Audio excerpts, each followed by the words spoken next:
வணக்கம். உத்தரப்பிரதேச நாடார் தலைவர், தமிழ்நாடு நாடார் சங்கம்.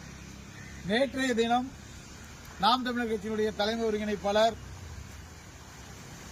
அண்ணன் செந்தமிழன் சீமான் அவர்கள் தூத்துக்குடி மாவட்டம் பெரிதாலை பகுதியில் அவரே பனைமரம் ஏறி கல்லிறக்கும் போராட்டத்தை நடத்தி காட்டியுள்ளார்.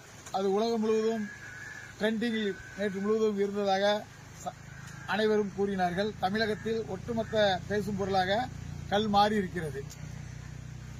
அண்ணனுடைய எதிரிகள் அல்ல, துரோகிகள், பனை மரத்தை பற்றி அடிப்படை அறிவு இல்லாதவர்கள், பனை தொழில் தற்போது தென் மாவட்டங்களில் எப்படி செய்யப்படுகிறது என்பதை புரியாதவர்கள், விவரம் தெரியாதவர்கள், அறியாமையால் பேசுபவர்கள், தெரிந்திருந்தும் தெரியாது போல் விமர்சனம் செய்பவர்கள், இப்படி பல பேர் அண்ணனுக்காக படிக்கட்டுகள் மாதிரி கட்டி வச்சிருக்காங்க அப்படிங்கிற மாதிரி ஒரு கருத்துக்களை அதிக அளவில் பரப்பப்பட்டதை நம்ம பார்க்கிறோம். அண்ணன் அவர்கள் எந்த இதுவும் இல்லாமல் நான் நேரடியாக தான் ஏறுவேன் அப்படின்னு சொல்லியிருந்தாங்க. ஆனால் தென் மாவட்டத்தில் தற்போது பனைத்தொழில் செய்துபவர்கள் இது போன்றுதான் செஞ்சுட்டு வராங்க. அதாவது கம்புல இது கட்டி, கயிறு கட்டி, ஏணி கட்டி, இப்படிதான் எல்லா மரங்களில் ஏறிக்கொண்டிருக்கிறார்கள் என்பது 100% உண்மை. இது தெரியாதவர்கள், அறியாதவர்கள், புரியாதவர்கள், புரிந்தும் காழ்ப்புணர்ச்சியோடு பதிவு செய்தவர்கள் இனிமேல் அது போன்ற பதிவுகளை வெளியிட வேண்டாம் என்று கேட்டுக்கொள்கிறோம். இது 100% தவறு. இது நல்லா பார்த்துருங்க, இந்த மரத்தில் எப்படி வச்சிருக்காங்கன்னு சொல்லி. இதே போன்றுதான் எல்லா மரங்களிலும் இருக்கிறது. அதாவது இன்றைக்கு 17 இறக்கக்கூடியவர்கள் முழுக்க முழுக்க இதை தான் வச்சிருக்காங்க, இதை தான் செஞ்சுட்டு இருக்காங்க.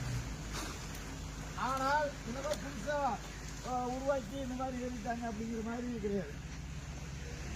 நல்லா பார்த்துருங்க, இந்த மரங்கள் எல்லாமே இப்படிதான் கட்டப்பட்டிருக்கு. ஒரே ஒரு மரத்தில் மட்டும் அண்ணன் சீமானன் அவர்களுக்காக கட்டி ஏற்றினதா சொல்ற அயோக்கிய பகல்கள் இனிமேல் அது போன்று சொல்லாமல் திருந்த வேண்டும். பாருங்க, அடுத்த படத்தை கூட பாருங்க.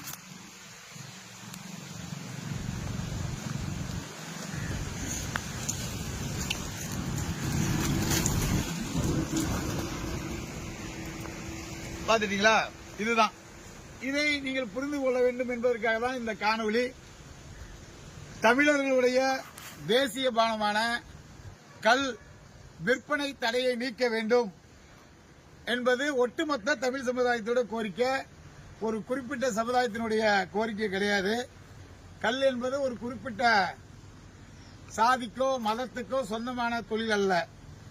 தமிழர்கள், தமிழ் சாதிகள், தமிழ் குடிகள் அனைவரும் பனைமர தொழிலை செய்து வந்தவர்கள், செய்தார்கள். இப்போது இளைஞர்கள் இந்த தொழிலை படித்தவர்கள், பட்டதாரிகள் அனைவரும் இந்த தொழிலை நேசிக்கிறோம், நம்முடைய பாரம்பரிய தொழிலை காப்பாற்ற வேண்டும் என்று செய்து வருகிறார்கள். அரசு உடனடியாக கல் தடையை நீக்க வேண்டும், தமிழக மக்களின் வாழ்வாதாரத்தை காப்பாற்ற வேண்டும் என்று மீண்டும் ஒரு முறை தமிழ்நாடு அரசை கேட்டுக்கொள்கிறேன். நன்றி.